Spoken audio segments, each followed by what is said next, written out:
Hello, everybody. Welcome to the podcast. It is episode 1. It's the fourth time we've said that this season. It is season 2, which obviously means it's the season preview. We did talk about transfer rumours, the gossip whale, whatever way you want to put it. The problem was somebody didn't save it, and it was actually not that good of a conversation. So if you saw it live, well done. It's the forgotten episode that we will somewhat forget. But tonight, however, I am joined by, of course, Atom. How are you?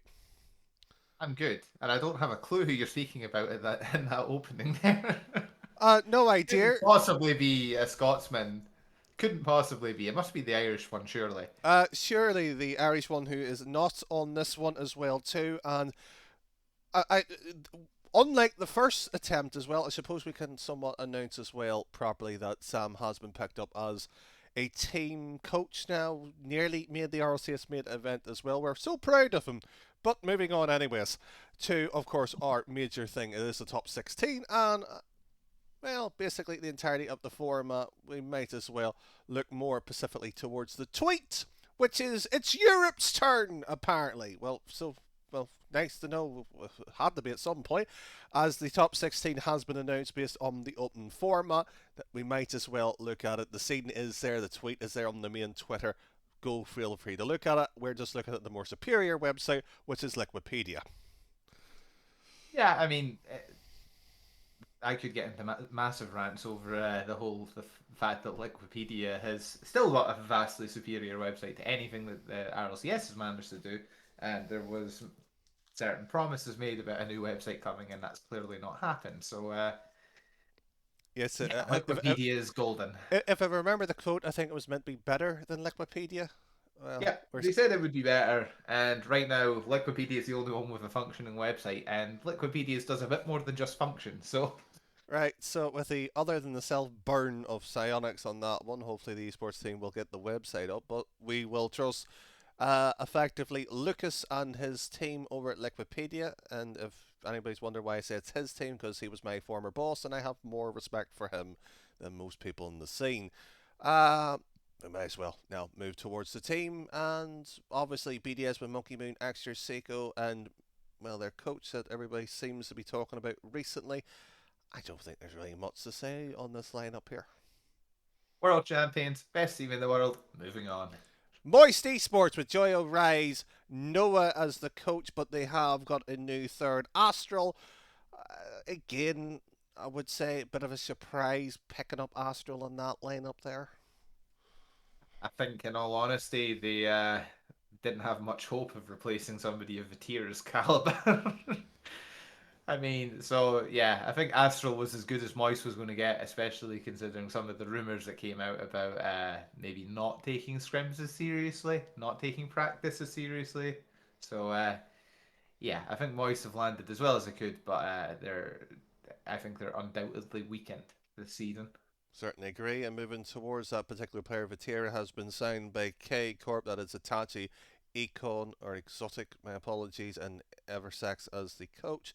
I'm not saying exotic, about time on a serious lineup. Been around with the rival series, decent player, obviously. Well, let's put it this way: I don't think he's been given a fair chance. I actually would argue that this is probably his first biggest sort of lineup in a long time.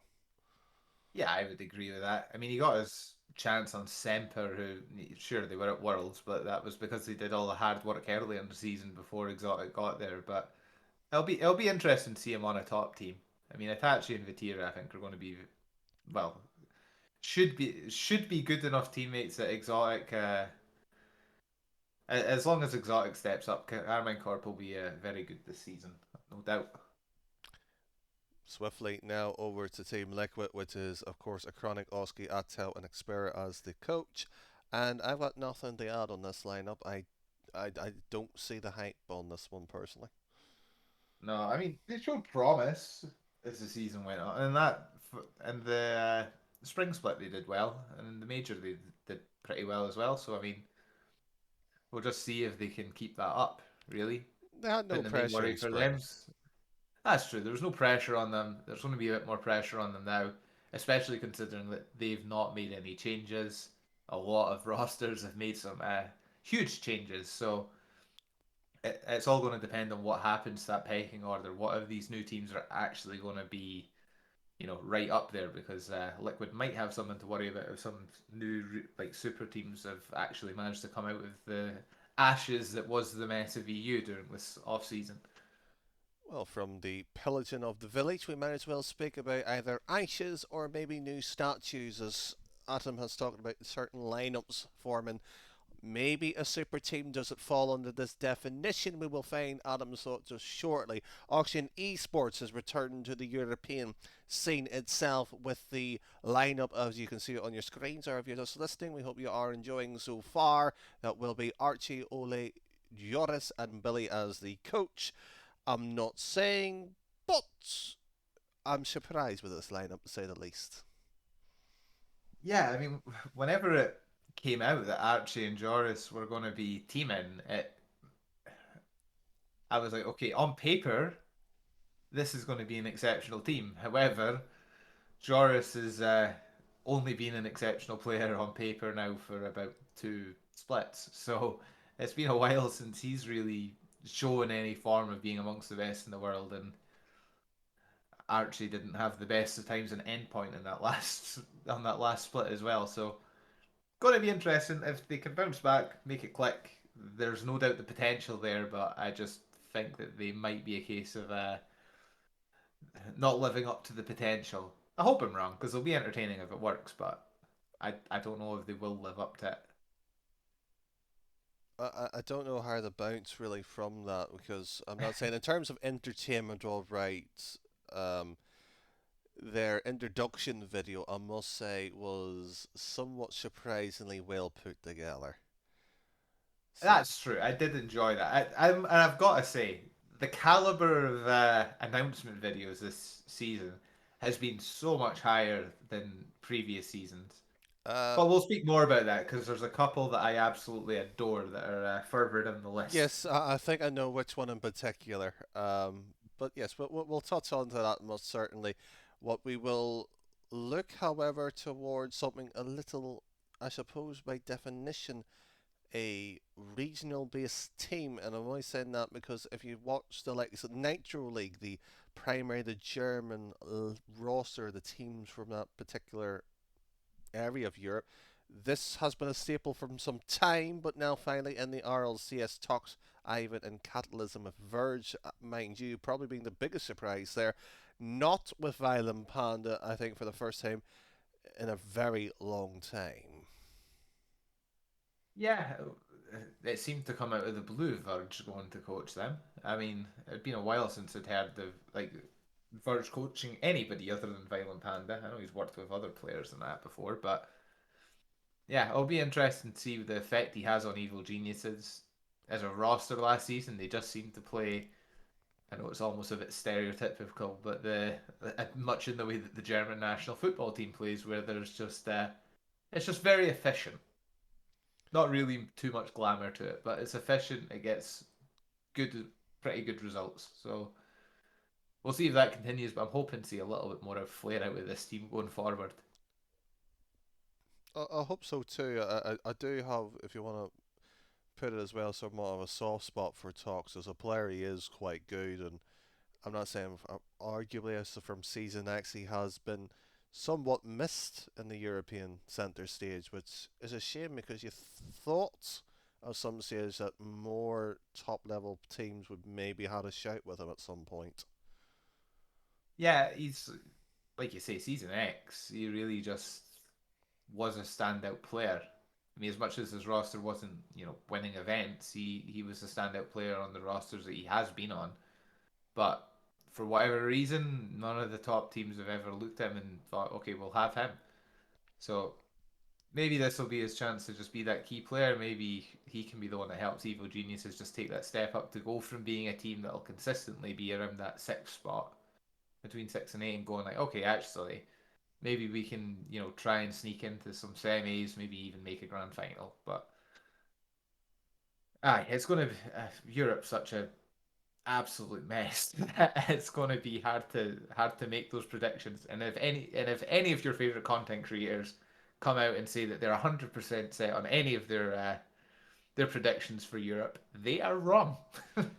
Just for the Oh. record as well, too, this is the most ill-informed podcast within the Rocket League scene, or in any scene as well. So I think that statement, mind you, that is probably the most accurate that we came so far over 2 seasons now.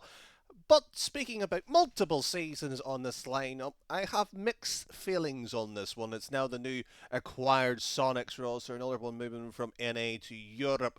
It's Tho, Mike Mitz, and Norris as the starting three. The argument, however, that could be put forth to the table, the biggest surprise as well from his retirement as a player, moving now it seems to be as a coach.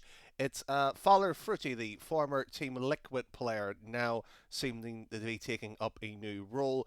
And I'm going to throw maybe a potential hot take as well, since Sam's certainly not here, Adam. You might be disappointed. I don't have much of a hot take on this team. I hope they do well.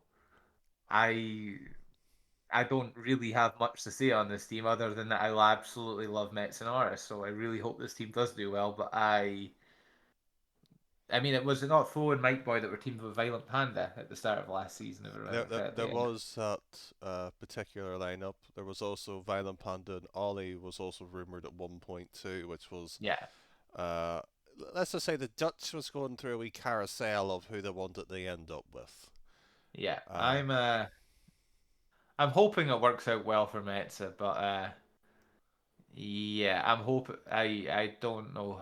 I don't have much confidence in this team making any deep runs into tournaments, to say the least. I think if they're going to make a deep run, they need Fruity on the pitch. Wasted as a coach personally myself, but that's just me being biasly stupid. I guess the question is which player for? Though, Oh yeah, yeah, I could see that. I was going to say as long as you don't say Metsonaris, I'm happy. all right, Mets and Norris then. Well, screw you, Danny boy. I should do that. My throat hurts. Well, your throat might hurt a little bit more because we do have an all English lineup that has Oh sticked up all no. three, with unfortunately one of the players I can't pronounce very correctly near enough 90% of the time, if not 100. So my apologies to one aforementioned player. Originally, it had a Queen-based team name. They've obviously changed it to the Gold Bridge Ball based on that silly, foolish YouTube charity match. It had like 8-7 goals. If you liked it, fair enough. I'm not going to be talking about much of it because I don't care. It's related in a way of Isco Kaish. Of course, Snaski is the coach of that one. And do you know what? As all three of those players are reasonably talented, reasonable with a set of results behind their name, I'm going to put this as the biggest sort of what sign sort of type team. I think this is going to be a flop potentially. I was just about to say the same because for whatever reason, despite that, they all clearly have talent, it's just never seemed it just hasn't ever seemed to work out for any of them on any of the rosters have been. So all three of them have come together and I don't know, I'm Scottish. I can't root for them. I can't back them. I, I'll be I'm I'll be Irish as well banished south of too. the border. Yeah, we'll be banished from our homelands if we start backing this team to do really well. And the thing is, we just know that if they make it to a world championship, it's just going to be nothing but on Twitter with stuff about it's coming home, and it will be just like every 2 years seeing England at a major tournament, and it's unbearable, quite frankly. Never mind the World Championship, it's the majors as well too. Let's not forget that. Actually, yeah, they'll do that at the majors Yes, too. Oh, going with the chant, it's coming home, it's coming home. No, it's not, lads. Stop singing. there's like it's not if it was coming home, it would be coming to Scotland because we're the ones that sorted out passing and actually making football what it is. So get to. Right. So, based on our expert's opinion, if you have three English players on your lineup, you're not doing well. Speaking about the complete opposite of that, we might as well talk about a legacy org in the form of Team Vitality. However, this one has probably got one of the biggest shake-ups as well as a future sting in the tail for one of these players, and it'll be interesting to see how it eventually sorts itself out. It's Alpha 54 retaining his spot, Redosin likewise, but how long? So, Sizen moves in, and Feria, or Fear, was going to say Furia there. Furia is now coaching this team. Just call him Airbus. It's fine. Yes, the big Airbus himself is remaining as well as coach too. So Vitality, arguably, if you want to really be blunt about it, I wouldn't say Berdosa was a complete standout, but he is technically two-thirds from the old lineup last season. I don't see this team doing very much well. It's actually the old William Resolves with Alpha added on, however you want to look at it. Yeah, this roster just smacks of them waiting till Zen's eligible to play. That's all it is. It's I mean, because let's be honest, how many top players are going to join a roster knowing that they're getting kicked in 2 months, or not 2 months, but you know what I mean, in Yeah, two two seat after splits. two splits. Yeah. Yeah. So what? Yeah, this team's just waiting for Zen to come good and be allowed to play, and that'll be it for one of them. And there was an interesting thing because we all know that the only place as equally ill-informed as us is Reddit. But I did see an interesting thing where a lot of people seem to be bashing Alpha 54 and basically saying, well, he's never really won anything major in his career. So why do people still rate him as one of the top few players in the world? And I'm still trying to work out whether I agree with the sentiment or not, but yeah, Oh, I'm not too sure. are we having this conversation tonight, or are we going to duck that one and move to another topic and potentially on another day with that one? You can be the judge. If Uh, you've got a piece you want to say, you can say it, but I'm not. Yeah, I won't engage. all right, I'm going to be bold here, but what has Alpha won? Because I'm trying to remember, and I'm struggling on that one. Unless you kind of grid based on Season X, I think they may have won a few. Well, I I th- think yeah, season X they won Europe, but in terms of I think that the point that they were making was that obviously the COVID years was it was a very different world. But right. once you go outside of that, he's never well, I think that's a never really won difficult anything argument with to the fans make. and stuff like that. Yeah. That's the thing. I'm just thinking it's like Oh, it's one of the interesting bits that we've right. never really seen him step up on a LAN, even though he has been around since season 7 now, so it's not like he's a rookie. Right. I think by the criteria that you set through, I don't think you can call him a successful major player. Yes, he has technically won something, but again, it's the COVID years. Do we remove that somewhat or have that as an asterisk? I don't think that's fair. Everybody had to play through the same conditions. That's true. I think to me it's more a case of he's been a professional now. Well, I'm just going back to when season 7 was because that's sort of when he really started taking off in the scene. And yeah, season 7 was over 3 years ago. Yeah, I think it's fair to probably make that comment. Yeah, And I think and yeah, it's just one of the one. I think that's the thing. I just sort of like sat there and I was like, because you do hear it on just about every RLCS broadcast when Alpha plays, that they still talk about him as if he's one of the top 5 or 6 players in the world, and I don't think that's even remotely true just now. Not saying that he's a bad player, but I'm just saying like yeah, he's maybe in the top 15 or something like that, but I wouldn't say he's I, like a top 5. well, I'm not saying, but let's put it this way: BDS isn't going to change. So I'll throw this question. Moist obviously had a spot here. Would Joyo and Reigns ask Alpha to join the team, and do they honestly think that's going to be an improvement? Because Moist is arguably the second best team in Europe. Well, this is it. Is that I don't. I think Moyes would have preferred getting Astral over Alpha because, at least on form from last season, I think Astral was as good as Alpha, if not better. Okay. I mean, yeah, given how well Cape Corp did. Again, I'm not going to disagree with you. I think actually Yeah. Reddit this time somewhat a reasonable point and a fair take on to it. So well done, use on to that one. Well, Whoever made well that done comment. to whoever that was on Reddit. Uh, I don't have a name, so Yeah, so credit to mystery person Axe. But speaking about axes, we might as well look at Vitality's axes. It's Kane up, Fairy Pig, and just set in the form of Solary, the two-thirds of the former, of course, World Championship roster. I'll be honest with you, I'm surprised that this has occurred. so am I. I was like, it completely bucks the trend of the older heads in the scene always surrounding themselves with youthful mechanical brilliance, which I'm intrigued to see how this team does. I don't have any hope for them, but I really hope they prove me wrong because it'll be brilliant if they do. And I Hmm. must say, their announcement video was tremendous. I didn't watch that one properly. I'll be brutally honest on that one. I would highly recommend. Yeah, it was the ending that I saw, and I didn't think I need to see anything else. Yeah. Uh, so yeah, yeah, the video I can't really fairly comment. I agree with the mechanical point.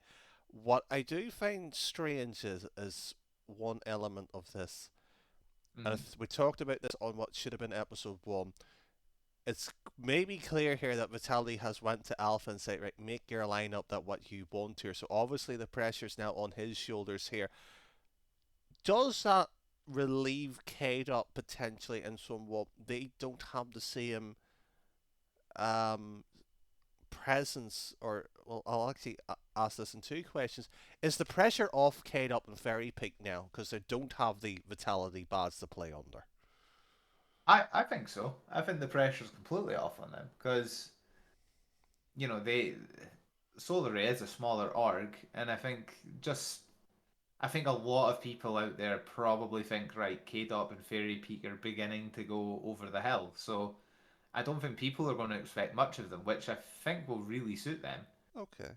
because they're both still fabulous players. It's just yeah, I think not having the pressure of being on Vitality and I don't know. I get the impression that if you look at the way, well, I think that the thing that's most interesting to me is that K-Dop and Alpha and Fairy Peak were obviously the Vitality roster, and then they drop Fairy Peak, bring in Sizen. No, sorry, not Sizen, Redosa. Radosin, and then after the season finishes, K-Dop leaves with Fairy Peak to go and form their own team, which just makes me think there's surely no way K-Dop was wanting Fairy Peak kit or like drop to the sub deck. Which It just doesn't because I'm like if he did, surely Fairy Peak in that spell on the bench is sitting there thinking, right, I'm going to grind and I'm going to go find two teammates and I'm going to be yeah. ready and it's going to be nothing to do with K-Dub or Alpha.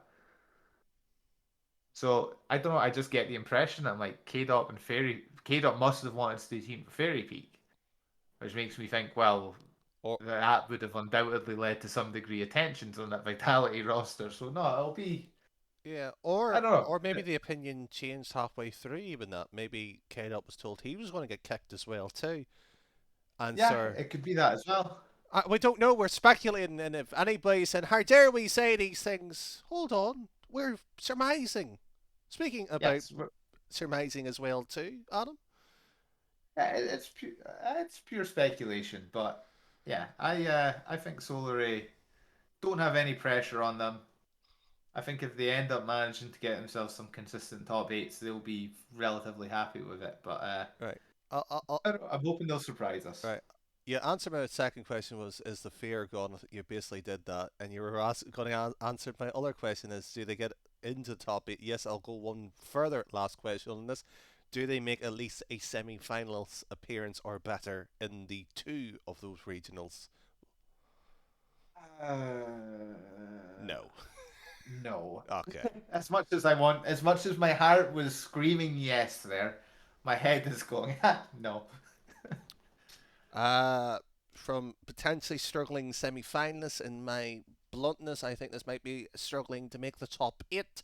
And you might be wondering who that is. It's the former, or still is current now, Monkeys lineup of Arju, Mateen, and a slight surprise here for anybody into the scene. A bit of a new face from Northern Ireland. From, of course, that wonderful bit of the UK that nobody seems to want to talk about. It Smokes with Andy the Mandy, of course, the coach. So, Adam, I don't think there's really much to add on this one. Another flop in the top 16. Yeah, G- Gamers basically. Gamers first in with the Yeah. exciting lineup of Mark Bayet, Atomic, and Dorito Kale, of course, as the coach here. I'll start with the obvious one. Mark Bayet must be waiting for the chance to play BDS. Oh, I cannot wait to see them play BDS. Just this roster, I'm really excited to see this roster, to be honest. I used to love watching the classic Spanish management. I know they probably play that exact same way, but I just cannot wait to see this roster. I Because I think we're going to mark my exactly I see really that. love. I do, yeah, I do. It's going to be very aggressive. It's going to be very quick, and you're going to have Mark doing his thing, disrupting the opposition, and it's going to be tremendous to see him back on the pitch doing that again. Especially considering this is him now on a roster that he's built and will play the way that he wants to play. It's not going to be at BDS where there was clearly, movements where they wanted to play in different ways, and they then drop Mark, and Mark's building this from the ground up. I'm really excited to see how they do. Uh, Also, loved their announcement video for ironically the opposite reason of why I loved the Solary one. The Solary one was just very much here's the free players, just really like put on some dramatic music, give them a grand bit, and be like, yeah, these guys are legends, and really just emphasize that. Whereas the Gamers First one was very much like, right, let's just go 110% all in on the glitz and glamour. And it was fun to watch. I enjoyed theirs. Nothing to add to that, and that s- leaves us now.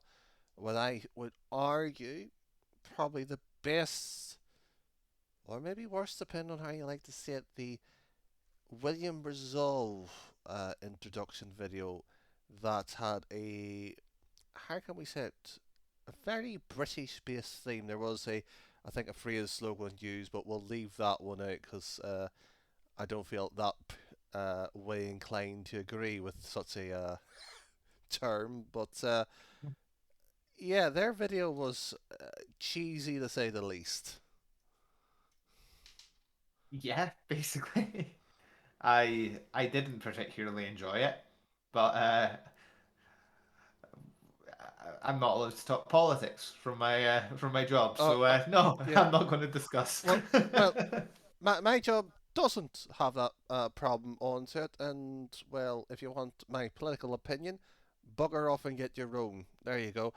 Um, that's a problem. Nobody's willing to do research or look at their own issue. Be informed. Listen to James O'Brien. There, we've got a plug to James O'Brien on LBC. There you Yes, have it. highly recommend. Yes, 2/3 or 2/4, whatever, might be leaking on the fourth there, on that particular one. But Breezy, Flame, Noah moves into that.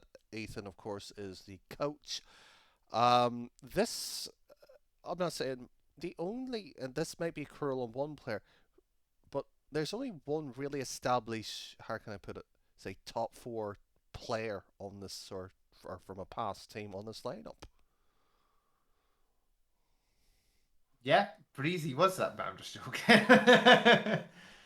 No, I think this team.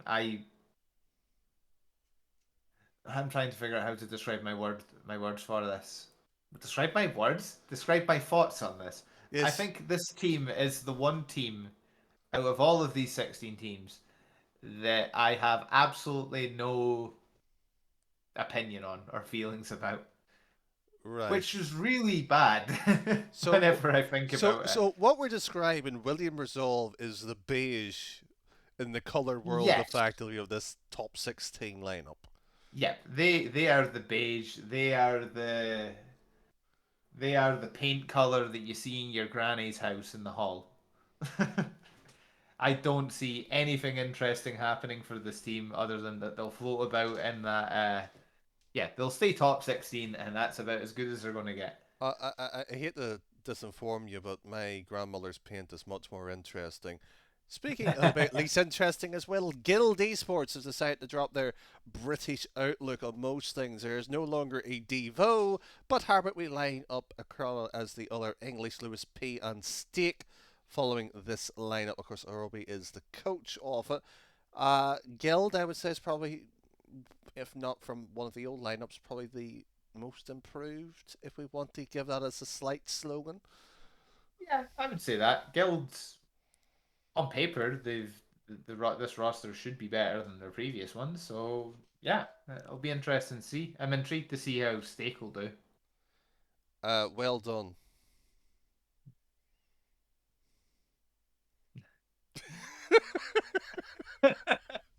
It took far too long for that to register in my head.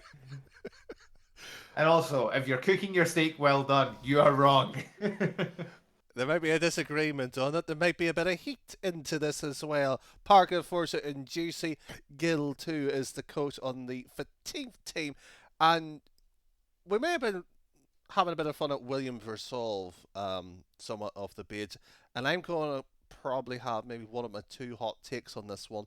Um, and I know the Cedars do quite well most of the time. They're usually Mhm. quite informed. They're usually reasonably educated. And if remember, this is meant to be an ill-informed podcast. I think they've got this one wrong. I don't think this team should have been invaded.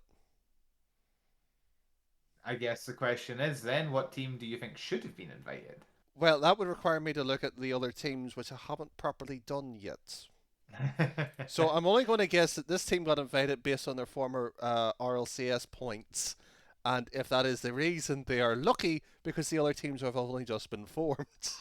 Yeah, basically. Yeah, this team, zero expectations for them. They are not qualifying tomorrow night whenever this top 16 qualifier happens. And yeah, we'll see how they do in the closed. But I'm with you. I think there's probably going to be better teams out there, and they're in danger of not making top 16. Danger, danger. It's now the toppest of all blokes. It is the newly formed of Casio, Rizex, Viziers, and now the coach, Freaky, moving into that role himself, this time proper, almost like a fruity situation there.